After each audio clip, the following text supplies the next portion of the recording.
Hello friends, hope you all are fine. Today we are going to start our chapter number 2 of class 12th macroeconomics, and the name of chapter is basic concept of macroeconomics. Basically this chapter relates to, as per the book of Sandeep Garg, macroeconomics. So domestic territory. देखिए domestic territory क्या होते हैं? एक देश का geographical area जिसके अंदर लोग मेहनत कर रहे हैं, कमा रहे हैं, खर्च कर रहे हैं, उसको उस देश की डोमेस्टिक टेरिटरी बोला जाता है। डोमेस्टिक टेरिटरी का दूसरा नाम भी है economic territory. Is the geographical territory administered by a government with in which persons goods and capital circulate freely. तो इंसान भी एक देश के अंदर मेहनत करते हैं और गुड्स भी इधर से उधर एक देश के अंदर बेचे खरीदे जाते हैं और कैपिटल भी, पैसा भी इन्वेस्टमेंट किया जाता है।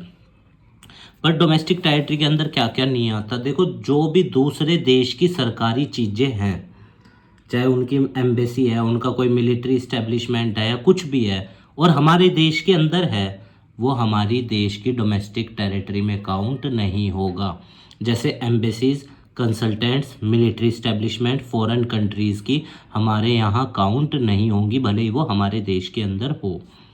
नॉर्मल रेजिडेंट, नॉर्मल रेजिडेंट के अंदर कौन आता है? एक इंडिविजुअल या कोई संस्था जो एक देश के अंदर रह रहे हों 1 साल से ज़्यादा और वहाँ कमा रहे हों, खर्च कर रहे हों, तो वो उस देश के नॉर्मल रेजिडेंट बन जाते हैं। और ध्यान रखना, एक व्यक्ति एक वक्त पे एक देश का सिटीजन हो सकता है और दूसरे देश का रेजिडेंट हो सकता है। जैसे फॉर एग्जांपल कोई इंडियन है, बाय बर्थ तो वो इंडियन है, पर वो अमेरिका में जॉब कर रहा है 2-3 साल से, तो अमेरिका का वो रेजिडेंट है और इंडिया का वो क्या है? सिटीजन है। तो ध्यान रखना, एक वक्त पे एक व्यक्ति कहीं का रेजिडेंट भी हो सकता है और कहीं और का सिटीजन भी हो सकता है। Normal resident of a country refers to an individual or institution who ordinarily reside in the country, जो एक देश में रह रहे हैं आमतौर पर generally, and who centre of economic interest also lies in that country. और इकोनॉमिक इंटरेस्ट मतलब आर्थिक मोटिव, कमाने का, खर्च करने का भी उस व्यक्ति का उसी देश के अंदर है और 1 साल से ज़्यादा, तो वो व्यक्ति उस देश का नॉर्मल रेजिडेंट है। फैक्टर इनकम, वो कमाई जो व्यक्ति फैक्टर सर्विसेज देकर कमाता है। जैसे फॉर एग्जांपल मैं एक स्कूल में पढ़ा रहा हूँ, तो वहाँ से जो मेरे को सैलरी मिली है, that is called factor income.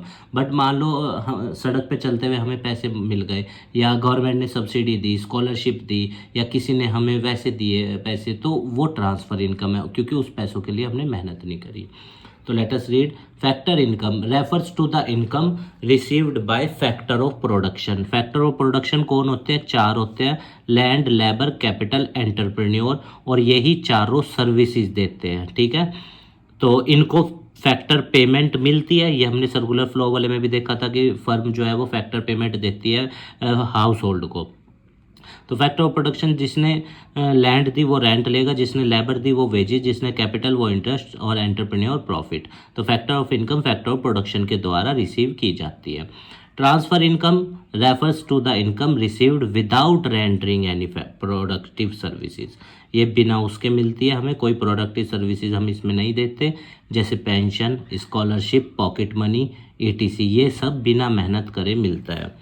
याद रखना, factor income will be counted in the national income. देश की राष्ट्रीय आय में फैक्टर इनकम तो काउंट होगी, but transfer income will not be counted in the national income of the country. देश की राष्ट्रीय आय में ट्रांसफर इनकम काउंट नहीं होती, क्योंकि फैक्टर इनकम सिर्फ मेहनत का, नेशनल इनकम बस मेहनत के पैसे को काउंट करती है। अब ट्रांसफ़र भी 2 तरह के हैं, करंट ट्रांसफ़र, कैपिटल ट्रांसफ़र। देखिए, जब आप किसी को कैश के रूप में दान दें तो वो है करंट ट्रांसफ़र, और जो कैपिटल ट्रांसफ़र होता है जब संपत्ति दान में दी जाती है, वेल्थ दी जाती है। कैश के रूप का दान व्यक्ति करता रहता है, ये रेगुलर है। संपत्ति रोज तो नहीं देता कोई किसी को दान में, दैट इज़ इरेगुलर। ठीक है, करंट ट्रांसफ़र किसी को दान किस लिए देते हैं? ताकि वो उस पैसे से अपनी नीड पूरी कर ले, कंजप्शन कर ले। और किसी को संपत्ति जब दी जाती है तो उसका कैपिटल फॉर्मेशन होता है। आइए देखते हैं। Current transfer R made out of income, ये इनकम में से दिए जाते हैं, किसी को 10-5 रुपये जो भी। और कैपिटल ट्रांसफ़र जो है वो संपत्ति में से, वेल्थ में से। Current transfer R generally regular, ये रेगुलर होते हैं, व्यक्ति करता रहता है ये सब। और ये इरेगुलर होते हैं, व्यक्ति कभी कभी करता है। Current transfer R mean for consumption purpose, ये कंजप्शन पर्पज़ के होते हैं, और वो कैपिटल फॉर्मेशन के होते हैं। ठीक है, फाइनल गुड्स कौन से होते हैं? ये वो गुड्स हैं जो प्रोडक्शन बाउंड्री से बाहर आ गए हैं, इनमें कोई वैल्यू एडिशन नहीं होगा और ये सामान या तो कंजप्शन किया जाएगा इन सामान का या इन्वेस्टमेंट। जैसे मान लो एक फैक्ट्री ने सामान बनाया, कोई मिठाई बनाई, और मिठाई बनाई तो हाउस होल्ड ने उसको खरीदा तो कंजप्शन किया तो फाइनल गुड। इन्वेस्टमेंट, एक फैक्ट्री ने कुछ मशीन बनाई, और जैसे स्कूल ने, आपके स्कूल में फर्नीचर होगा तो जो फर्नीचर है वो स्कूल की इन्वेस्टमेंट है, वो भी फाइनल गुड है, ठीक है। पर इंटरमीडिएट गुड कौन से होते हैं? ये वो सामान होते हैं जो प्रोडक्शन बाउंड्री के अंदर ही होते हैं, इनमें वैल्यू एडिशन भी होता है और या तो इनको रीसेल किया जाता है या इनसे दूसरा सामान बनाया जाता है, और जब इनसे दूसरा सामान बनाया जाता है ये खुद ख़त्म हो जाते हैं, इंटरमीडिएट गुड्स। आइए पढ़ते हैं। Final goods are those goods which are either for consumption और फॉर इन्वेस्टमेंट। तो ध्यान रखना, फाइनल गुड या तो कंजप्शन के लिए होंगे या investment. It must be noted that final goods are neither resold, final good को रीसोल्ड नहीं किया जाता, ये ध्यान रखना, सिर्फ कंजप्शन और इन्वेस्टमेंट। रीसेल करा जाएगा तो इंटरमीडिएट गुड होगा। Nor use for further transformation भी नहीं होगा, क्योंकि मैंने अभी बताया आपको उसमें कोई वैल्यू एडिशन नहीं होता, क्योंकि वो प्रोडक्शन बाउंड्री से बाहर आ चुका है फाइनल गुड, ठीक है। Further transformation in the process of production. Intermediate goods refers to those goods which are either for resale. Intermediate goods कौन से होते हैं? या तो इनको दोबारा बेचा जाएगा या फिर इनसे फर्दर प्रोडक्शन किया जाएगा, और जब इनसे फर्दर प्रोडक्शन किया जाएगा ये खुद क्या हो जाएंगे? ख़त्म। They are not yet ready for use. और इंटरमीडिएट गुड कभी भी रेडी नहीं होते, तैयार नहीं होते, वो अभी प्रोडक्शन बाउंड्री के अंदर होते हैं, और इनकी डिमांड क्या होती है? ड्राइव्ड डिमांड, ठीक है। जैसे मान लो एक फैक्ट्री है, उसको बिस्कुट बनाने हैं और उसने गेहूं की डिमांड करी, आटे की बिस्कुट बनाती है, गेहूं से आटा बनाया, तो गेहूं की डिमांड क्या है? ड्राइव्ड डिमांड है। तो जो गेहूं है वो एक इंटरमीडिएट गुड है। ड्राइव डिमांड का मतलब जब हम किसी गुड की डिमांड इसलिए कर रहे हैं क्योंकि हमें उससे दूसरा गुड बनाना है। इंटरमीडिएट गुड्स में वैल्यू एडिशन होता है, इसीलिए वो नेशनल इनकम में काउंट नहीं होते। फाइनल गुड में वैल्यू एडिशन नहीं होता, इसलिए फाइनल गुड नेशनल इनकम के अंदर काउंट होते हैं। ये भी ध्यान रखना, एक वक्त पे एक गुड फाइनल भी हो सकता है, इंटरमीडिएट भी हो सकता है। ये किस पे डिपेंड करता है कि उसे यूज़ कौन कर रहा है। मान लो जैसे चाय पत्ती है, अब चाय पत्ती को अगर हम लोग खरीद के ला रहे हैं तो वो फाइनल गुड है, और अगर कोई चाय वाला खरीद के ला रहा है चाय बना के बेचने के लिए तो वो चाय पत्ती इंटरमीडिएट हो जाएगी, क्योंकि वो उसे फर्दर प्रोडक्शन कर रहा है उससे, ठीक है। और कोई चाय का दुकानदार खरीद के ला रहा है चाय की पत्ती तो वो बेचने के लिए ला रहा है, तब भी वो इंटरमीडिएट है, क्योंकि intermediate good either for resale or for further production. Consumption goods क्या होते हैं? जो कंज्यूमर की ज़रूरतें पूरी करते हैं। Refers to those goods which satisfy the wants of the consumer, ठीक है, डायरेक्टली हमारी ज़रूरतें पूरी करते हैं, जैसे bread, butter, shirt, pen, ETC. पर ये गुड्स भी कई तरह के हैं जो हमारी ज़रूरतें पूरी करते हैं। जैसे पहला है ड्यूरेबल गुड्स। ये वो सामान होते हैं जो हमारी ज़रूरत बार बार पूरी करते हैं और बहुत ही लंबे टाइम तक चलते हैं, ये सामान, इनको बोलते हैं durable goods. It refers to those goods which can be used again and again over a considerable period of time, बहुत लंबे समय तक। जैसे घर के अंदर अलमीरा है या बेड है आपके घर के अंदर, तो वो दैट इज़ ड्यूरेबल गुड, क्योंकि आप उसे यूज़ कर रहे हैं और बहुत लंबे समय तक वो चल रहा है। सेमी ड्यूरेबल क्या होता है? ये भी हमारी ज़रूरत बार बार पूरी करते हैं पर छोटे टाइम के लिए, ठीक है। Goods which can be used for a limited period of time, जैसे क्लोथ्स। अब क्लोथ्स जो होते हैं 1-2 साल में नॉर्मली क्या हो जाते हैं, फिर वो यूज़ के नहीं रहते, तो they are semi durable. Shoes हो गए। नॉन ड्यूरेबल क्या होते हैं? जो एक बार यूज़ किए और ख़त्म हो गए, ठीक है। ड्यूरेबल जो बहुत लंबे समय तक चले और बार बार ज़रूरत पूरी करें। सेमी ड्यूरेबल जो बार बार ज़रूरत पूरी करे छोटे टाइम के लिए, और नॉन ड्यूरेबल जो एक बार यूज़ किया और ख़त्म। Goods which are used up in a single act of consumption are known as non durable goods. Services, ये क्या है? ये इंटेंजिबल गुड्स हैं, नॉन मटेरियल गुड है, और ये हमारी ज़रूरत पूरी करती है, but we can not see that, we can only feel that, okay. Services capital goods कौन से होते हैं? ये मशीनें होती हैं, ये फाइनल गुड होते हैं। ध्यान रखना, capital goods are final goods which are use to produce other goods. ठीक है, तो कैपिटल गुड्स फाइनल गुड होते हैं। जैसे मशीनें, फैक्ट्री के अंदर मशीन इन्वेस्ट की गई, मशीनें लगाई गई, तो मशीनें जो फैक्ट्री के अंदर इन्वेस्टमेंट है वो कैपिटल गुड्स है। ग्रॉस इन्वेस्टमेंट, देखो किसी भी चीज़ की नई कीमत, ठीक है, उसको बोलते हैं ग्रॉस इन्वेस्टमेंट।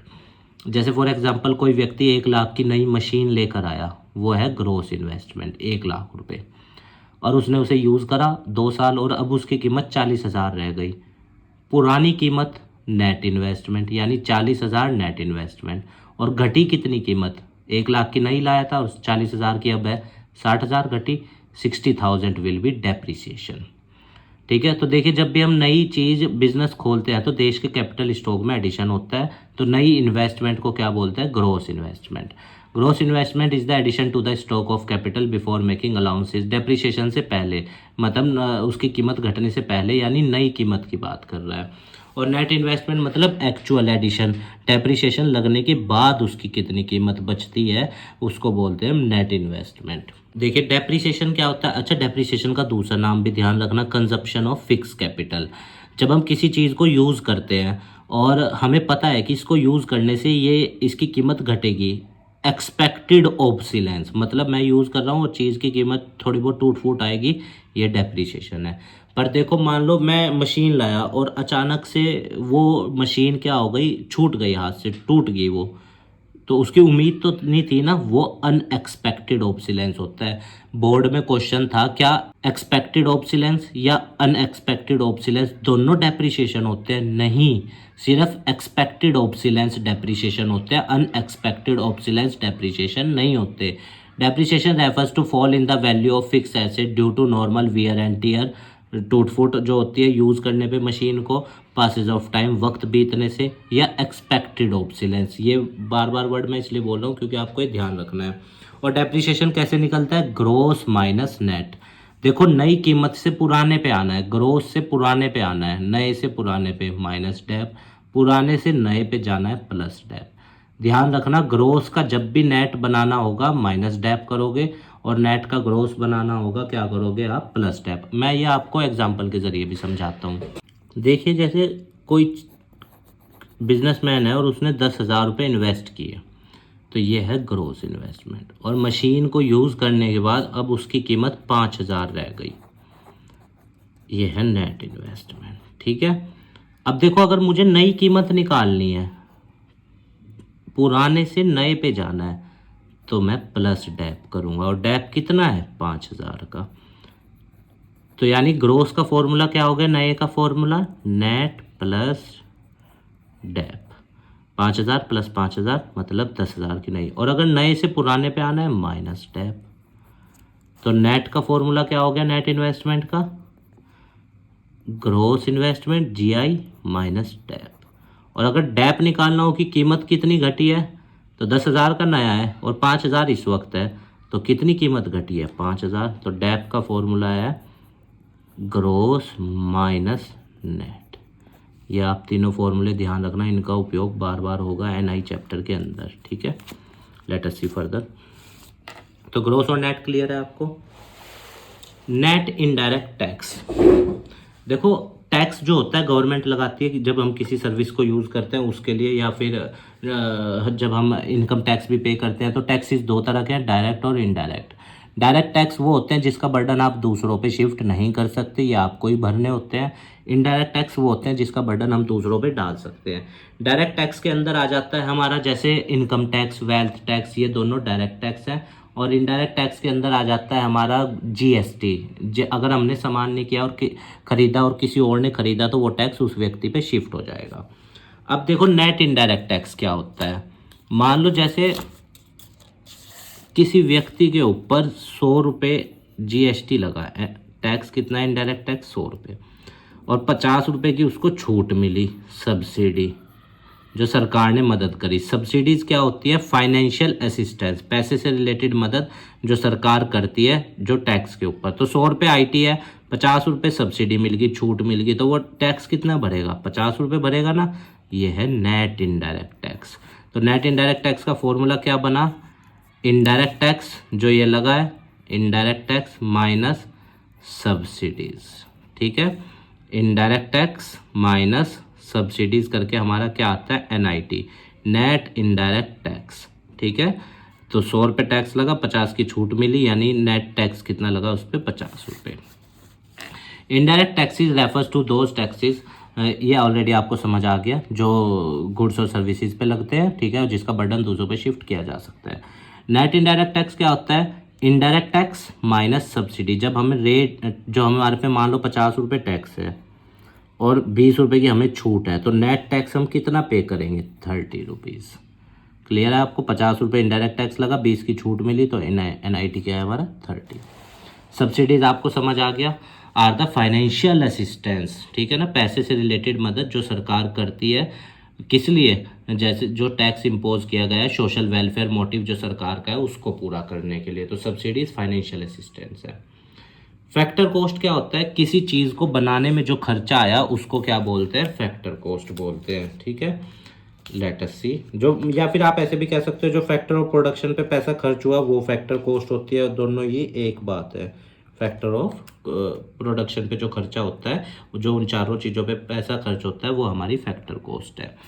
अब देखो, और मार्केट प्राइस क्या होता है, एमपी क्या होता है, जिस पे वो चीज़ बिक रही है, जिस रेट पे वो चीज़ बिक रही है उसको बोलते हैं मार्केट प्राइस।